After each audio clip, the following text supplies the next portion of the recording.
Welcome to the channel. Here, we master tricky words and their meanings. Today, we're tackling a word that describes something delicate, light, or otherworldly. Ethereal.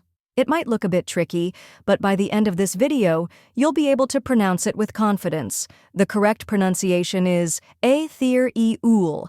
Let's break it down. First, we have which sounds like the I in bit. Next is ther, which rhymes with peer and is stressed.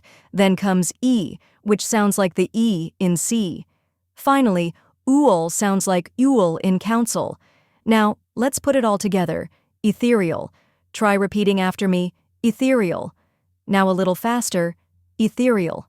And at full speed. Ethereal. Keep practicing, and soon this word will feel natural to you. Now that you've mastered the pronunciation, let's go over the meaning. Ethereal refers to something that is delicate, light, and almost heavenly in appearance, often used to describe things that seem too perfect or fragile for this world. And that's it. Now you know how to pronounce ethereal and what it means. If you found this helpful, give this video a like and share it with others. Comment below with any tricky words you'd like me to cover next, and don't forget to subscribe for more pronunciation guides. See you in the next video.